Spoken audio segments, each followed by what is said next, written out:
At my Silver Star ceremony, my dad said, "We'll never stand with you." An hour later, 49 missed calls. "You reek of gunpowder, blood, and cheap sweat. You are an embarrassment to this family."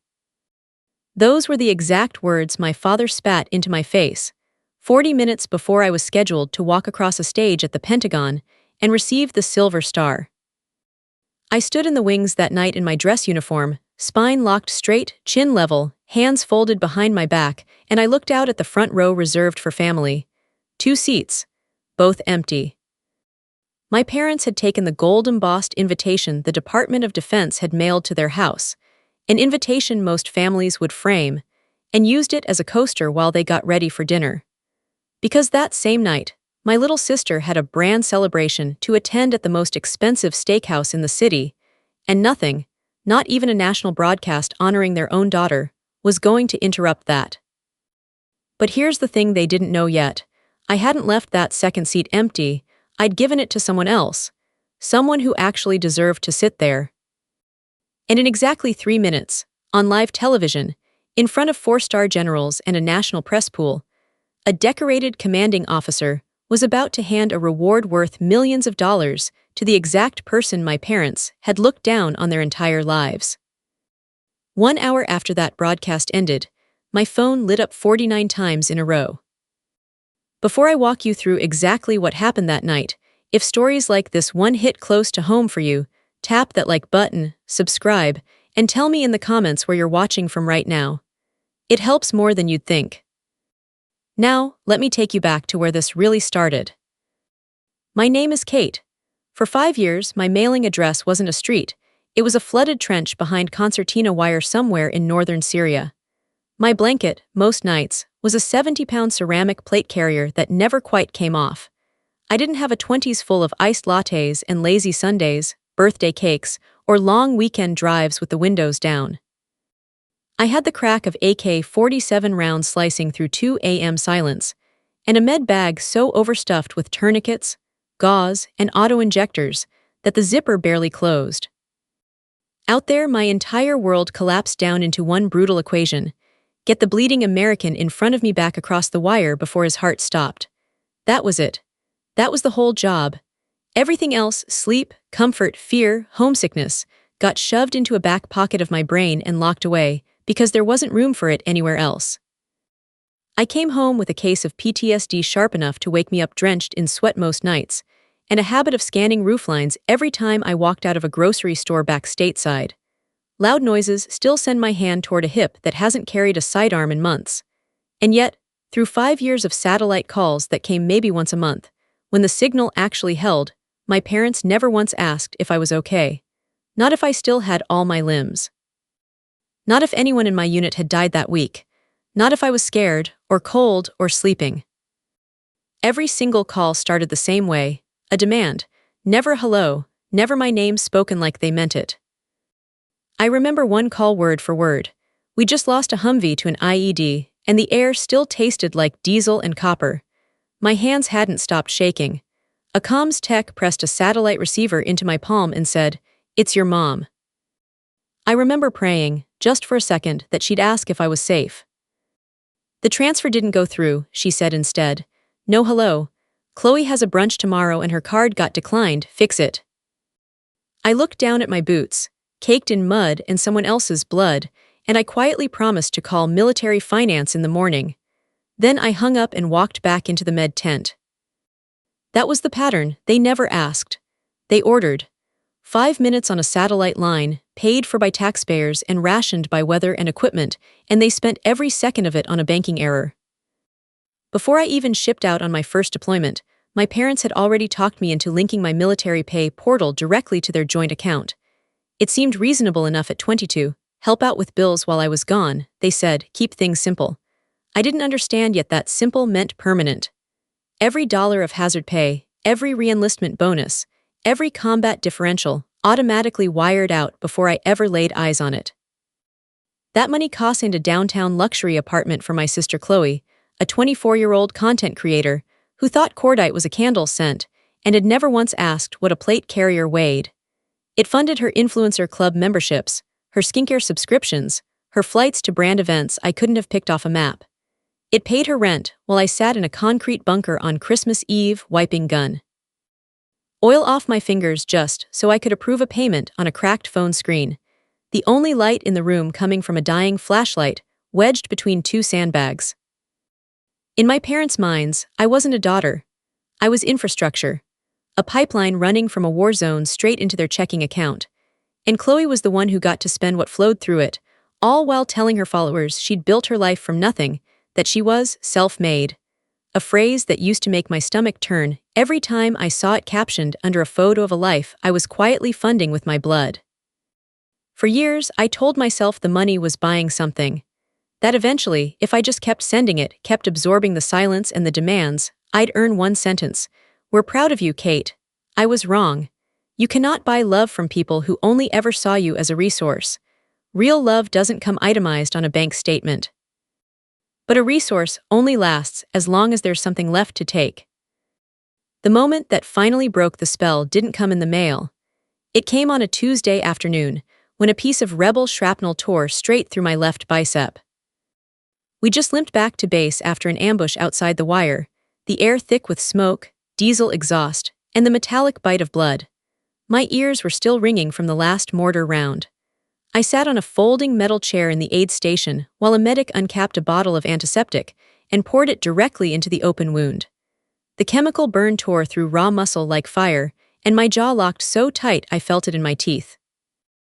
I gripped the edge of that chair until my knuckles went white and didn't make a sound.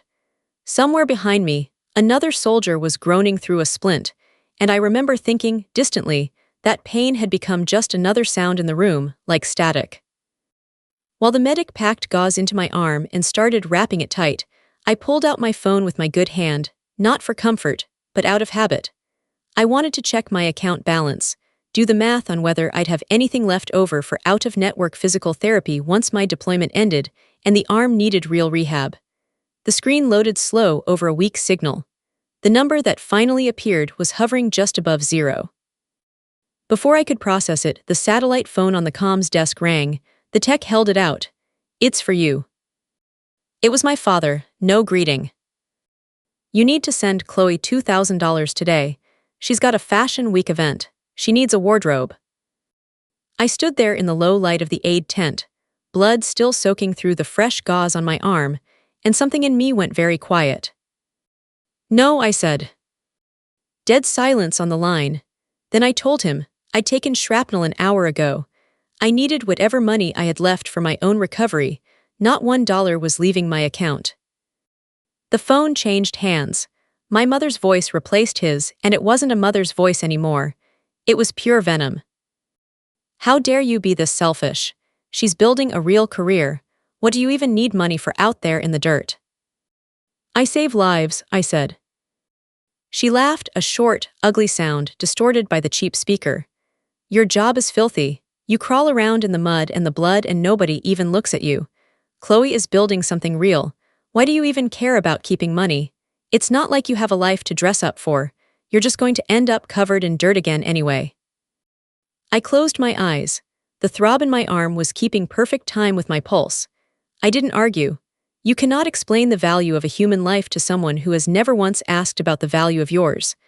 I reached out with a blood-stained finger, pressed the button to end the call, and handed the receiver back to the tech without a word.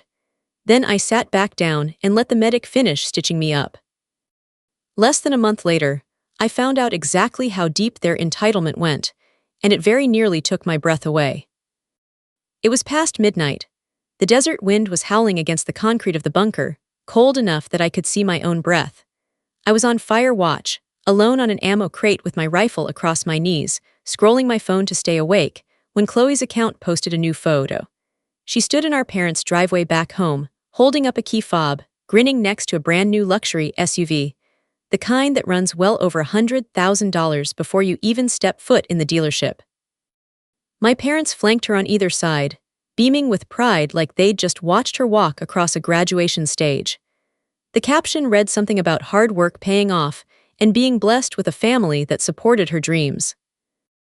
I sat there staring at the glow of the screen, doing quiet math in my head. I knew exactly what my parents' finances looked like. My father hadn't held steady work in years, and whatever came in, my mother spent keeping up appearances. There was no version of their life where that vehicle got paid for in cash. So I did what my training had taught me to do with anything that didn't add up. I dug. I logged into a secure public records service and pulled the credit monitoring alerts tied to our home address. It took less than 3 minutes to find the paper trail. They'd walked into a bank, handed over the deed to the house I grew up in, and signed a home equity line of credit, a predatory loan, sky-high interest, the kind that eats a family alive if the payments ever slip. Every cent of it had gone into that vehicle, so a girl who had never worked a real job in her life could pose next to it for a caption about hard work. And they'd signed it without a second of hesitation, because they weren't planning to make those payments themselves. They were counting on my hazard pay to cover it automatically, the same way it always had. They had bet their house, quite literally, the roof over their own heads, on money I was earning by staying alive in a war zone. I sat alone in that freezing bunker, the wind rattling the steel door, and felt the last thread of loyalty I had for them go slack and finally snap. No tears, no shouting, not even inside my own head, just a strange, cold clarity like a fog lifting. I pulled up the pay portal. One by one, I canceled every automatic allotment tied to their accounts, the rent, the club dues, the joint account transfers, each one with the same clean mechanical precision I'd used to disarm something dangerous. I opened my personnel file and pulled up the emergency beneficiary list. I highlighted both their names. Deleted. I rerouted every future paycheck into a new, encrypted account that only I could access, locked down tight enough that nothing could move without my authorization. They had just signed themselves up for a financial disaster, confident that I'd be there to catch them like always. I had just cut the rope. My phone started buzzing before I'd even locked the screen. Furious texts. Missed calls stacking up in the dark. I zipped it into the bottom of my pack without reading a single word, because 10 minutes later my unit was rolling out on a hostage rescue operation, and there was no room in my head for anything but the mission ahead of us. We hit the objective just before sunrise, and it went sideways fast. Insurgent machine gun fire tore through the mud walls of the compound, ripping the air apart in short, deafening bursts. Mortar rounds hammered the earth close enough that the shockwaves traveled up through my boots and into my back teeth. The air turned into a thick, choking haze of dust, diesel smoke, and burnt cordite. Men around me went down in the dirt. Instead of taking cover, something in me just went cold and mechanical. I dropped flat and crawled straight into the open, one soldier at a time, hooking a hand under the drag handle on the back of each man's vest, and hauling him backward with everything I had while tracers cracked the air inches over my helmet, glowing like angry hornets. My arm screamed with every pull. The shrapnel wound was still fresh, still healing, and I ignored it completely. I ripped open uniforms, packed chest seals over sucking wounds, cinched tourniquets down until the bleeding stopped, and moved to the next man. 4 straight hours. 12 soldiers pulled out of that kill zone alive.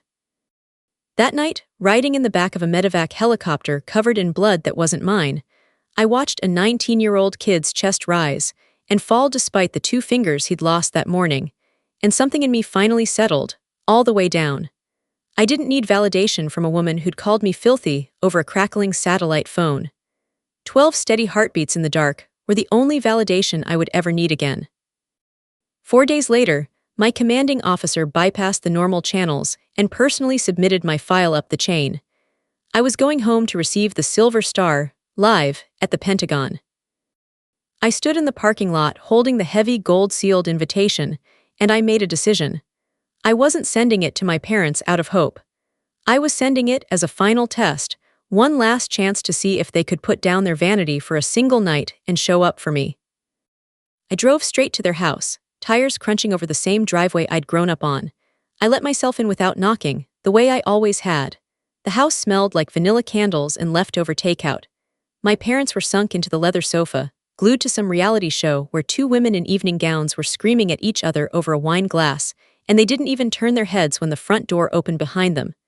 I'd been in a combat zone for years. I'd nearly died 3 days earlier. Neither of them looked up. I walked past the television and stopped at the coffee table, spine straight, shoulders square, the exact posture I'd use standing in front of a commanding officer. I set the gold-sealed envelope down on the glass hard enough to make it ring. "The Department of Defense is awarding me the Silver Star," I said, my voice flat and even. I pointed one finger at the raised gold seal. "I want you in those seats to watch." My father groaned, annoyed that I'd interrupted his show.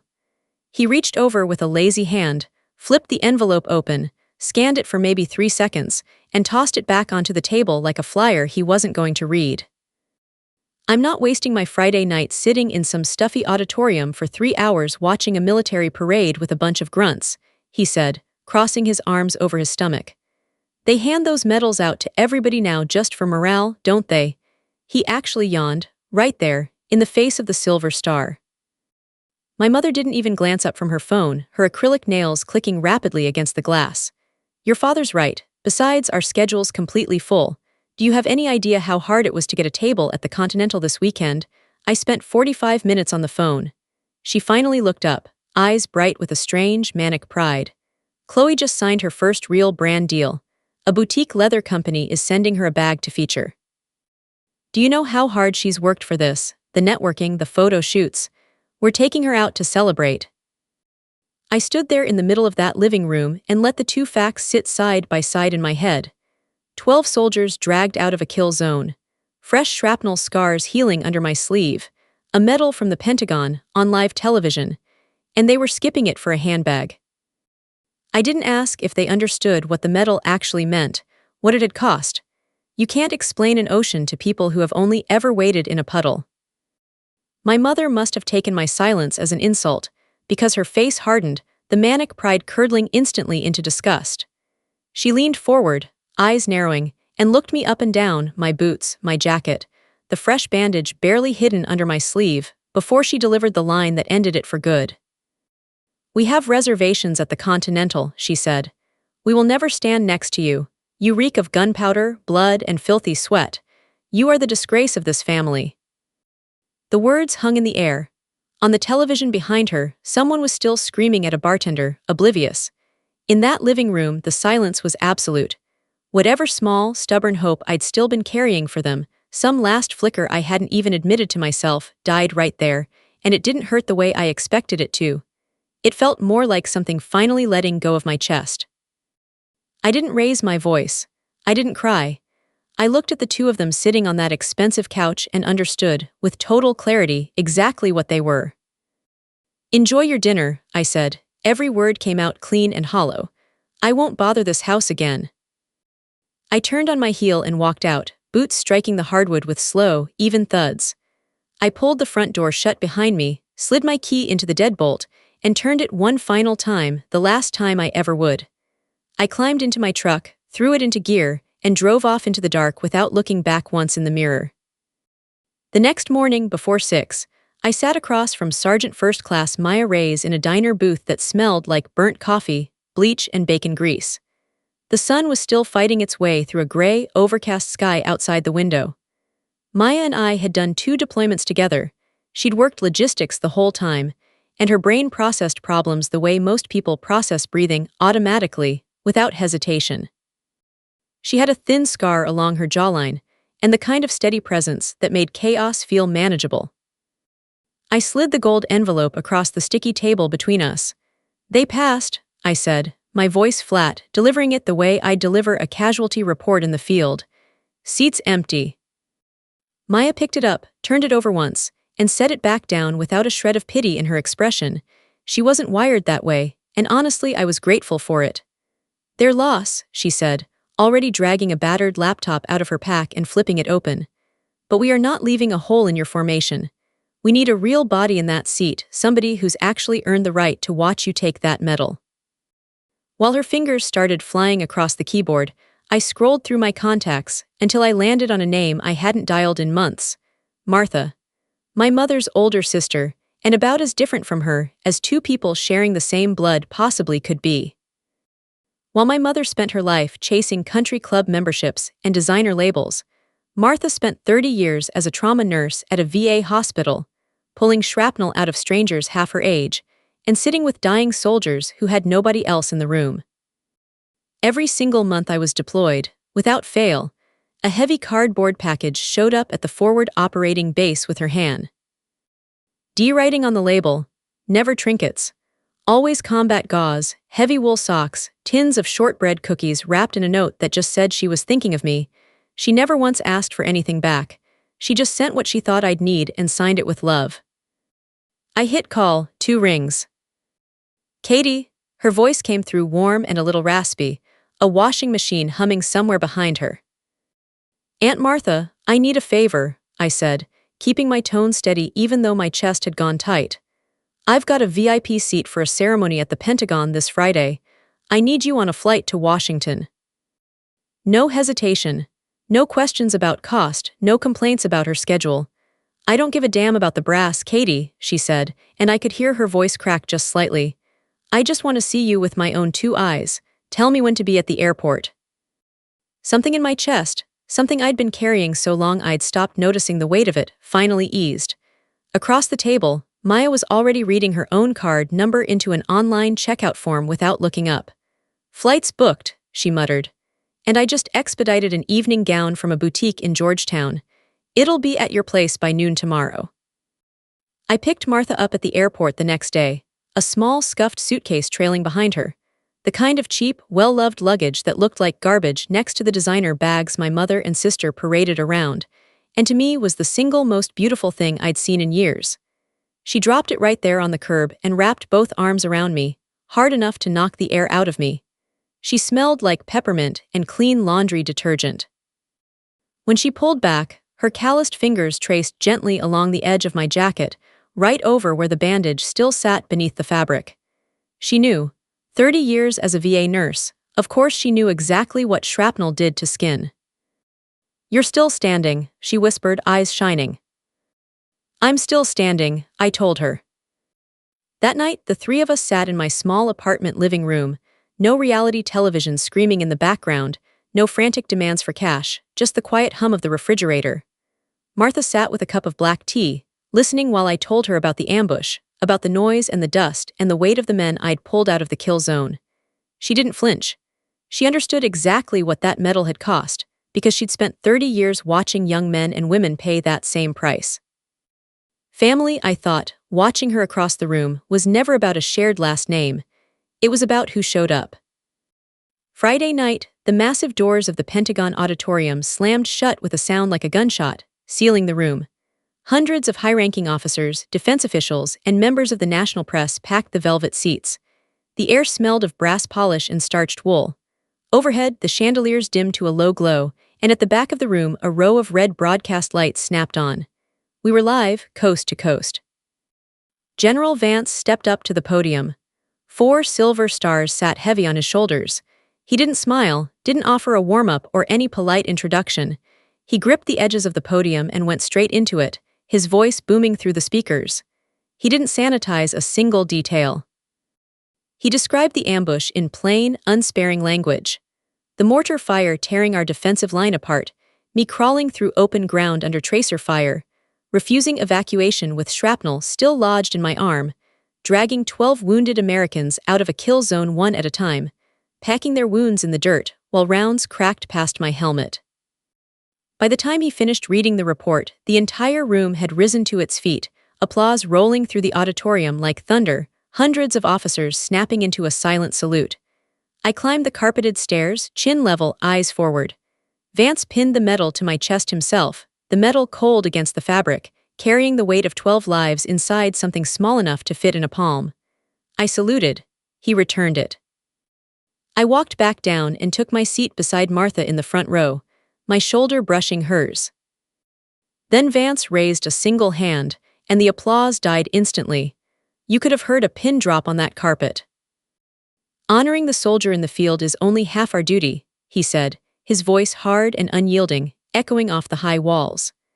A soldier cannot hold the line without a rock-solid rear guard, the people who quietly send the supplies, write the letters, and offer the silent prayers, who carry everything without ever asking for a dime in return.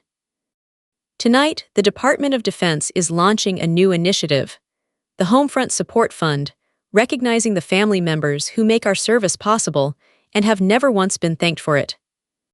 He opened a heavy black leather folder, the seal of the Department of Defense stamped into the cover, and leaned into the microphone.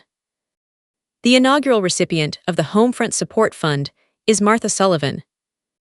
Martha went completely still beside me, like every muscle in her body had simply stopped. Cameras on hydraulic tripods whipped around in unison. A spotlight cut through the darkened auditorium and pinned us both to our seats. On the jumbotron above the stage, her face appeared in stark high definition, startled, bewildered, tears already welling in the deep lines around her eyes. I reached over, took her calloused hand, and gently pulled her to her feet. An aide marched out from the wings carrying a large cherry wood and glass frame. Vance took it and read every line of the decree aloud, word for word, to the entire country. A fully paid lakefront home, deeded to her for the rest of her life, with property taxes and maintenance covered in full, permanently. A top-tier medical plan granting unlimited access to the nation's premier care facilities, so she'd never worry about a medical bill again. A fully funded first-class tour of Europe. 30 years of quiet, thankless service to veterans, finally seen and repaid in full, on live national television. The applause that followed was deafening, a physical wall of sound crashing over the stage. Camera flashes turned the room into a strobing blur. Martha stood there clutching that heavy frame against her chest like a shield, tears streaming freely down her face, and I stood beside her clapping, my posture rigid, my face a mask of stoic pride, while underneath my ribs, something dark and electric and deeply satisfied was tearing through my bloodstream. I looked up at the jumbotron, at Martha's tear-streaked face filling the screen, and I knew, with absolute mathematical certainty, exactly who was watching from a candlelit table at the Continental at that exact second. Every network had been promoting this broadcast for a week. Somewhere across town, my father was setting down his fork. My mother was staring at her phone. My sister's jaw had gone slack. They were watching a woman they'd always dismissed as beneath them receive, on live national television, every single thing they'd spent their entire lives pretending they already had: financial security, comfort, dignity, while sitting in a restaurant they couldn't actually afford, propped up on a predatory loan they'd taken out gambling on money that no longer existed. I took my time getting Martha checked into her hotel that night, making sure she was settled and comfortable before I even thought about heading home. Their panic could wait. Let them sit in it for a while. By the time I finally pulled into my apartment garage, it was nearly midnight. The second I started the truck, my dashboard synced with my phone, and the 8-inch screen lit up like an alarm panel. 49 missed calls. Dozens of unread texts scrolling past faster than I could read them. Pick up the phone right now. How dare you give a house to that old woman? You ruined my dinner. Call the general back. I reached out and pressed the mute button without reading past the first 3, and the frantic noise cut off instantly. I drove the rest of the way home at exactly the speed limit, in no hurry at all.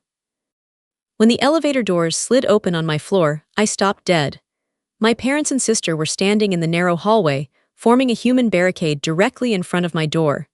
Chloe still had on her red dinner dress, makeup smeared, clutching the designer bag she'd bragged about for a week. My father was pacing back and forth across the cheap carpet like a caged animal, sweating through his dress shirt. My mother stood dead center, eyes wide with a manic, obsessive intensity, staring at the elevator doors like she'd been waiting there for an hour. They hadn't rushed across town in their dinner clothes to congratulate me. They hadn't come to ask about my arm, or the ceremony, or anything at all about me. They'd come to try and claw back a house. "Where the hell have you been?" my mother snapped the second I stepped off the elevator. "Driving my guest to her hotel," I said evenly, not moving. Chloe pushed past her, stomping toward me in heels, a manicured finger jabbing at my face. "You did this on purpose," she screamed. "You gave a lakefront mansion to that old woman just to embarrass me. You have the connections, call the Pentagon right now, and tell them you made a mistake. That property belongs to this family." She planted herself directly in front of my door, arms spread wide across the frame like that alone could stop a legal contract from existing. My father stepped closer, jaw tight. "You listen to your sister. You owe us that property. You owe this family." I didn't argue. You don't reason with people who decided the outcome before they even got in the car. I stepped forward without slowing down. When Chloe refused to move, I used the flat of my forearm to shift her out of the doorway, not a punch, just enough conditioned strength to send her stumbling sideways into the wall. "Don't you dare touch me," she shrieked, catching herself against the drywall. I ignored her completely, got my key into the lock, and twisted it open a few inches before turning to face all three of them, planting myself squarely in the doorway like a wall of my own. "The contract's sealed," I said, my voice cutting through the hallway like ice. "The ink is dry, there are no amendments. Nobody is changing the name on that deed." I watched the exact moment it landed on my father, the realization that a multi-million-dollar estate was sitting right there in plain sight, completely, permanently out of his reach. His face went a mottled red. He ground his teeth hard enough that I could hear it. He pulled his fist back and swung, not at me, but at the wall beside my head, cracking the cheap drywall inward, dust sprinkling down onto the carpet. His knuckles came away scraped and bleeding. He let out a garbled curse and stormed off toward the elevator without another word, the first pillar of their little performance already collapsing. My mother pivoted instantly, the rage on her face dissolving into something wet and theatrical. Tears poured down her powdered cheeks, streaking her mascara. She lunged and grabbed my injured forearm, her nails digging in right over the fresh stitches. "Please, Kate," she sobbed. "You can't do this to us. We're your family, your blood. I gave birth to you. Family is supposed to share what they have." I looked down at her hand gripping my sleeve, felt the sticky desperation in it, and didn't feel a shred of guilt. 5 hours earlier I'd been a filthy disgrace to this family. Now, because there was money on the table, I was her beloved blood again. I pulled my arm free hard enough to break the contact completely.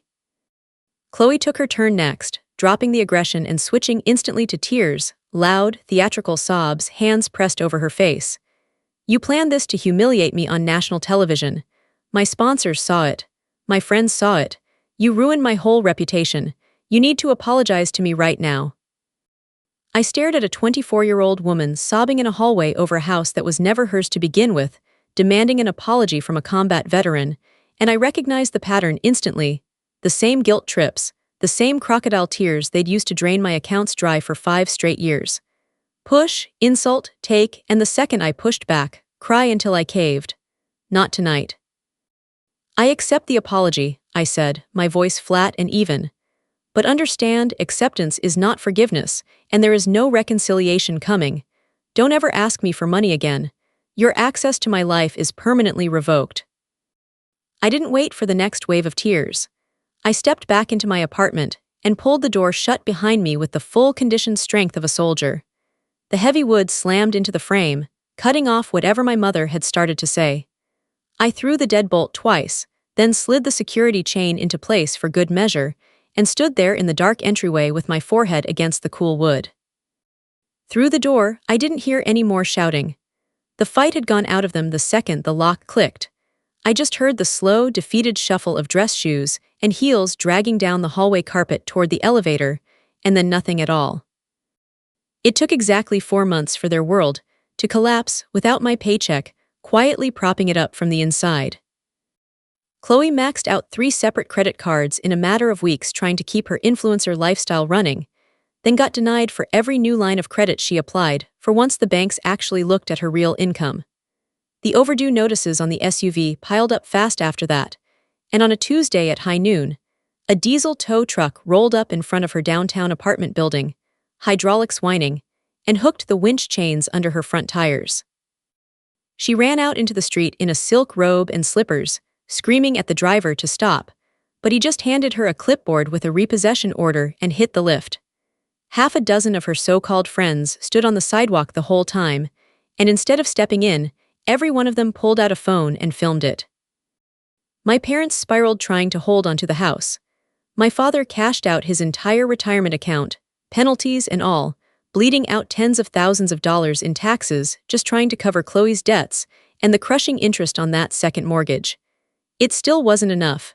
You cannot outrun a predatory home equity loan with panic and a drained $401k. The bank moved to foreclose, and they were forced to sell what little equity remained for pennies before the house was seized outright. 30 years of belongings went into cardboard boxes, and they moved into a cramped, poorly insulated rental on the edge of town. The kind of place they used to drive past without looking. Twice.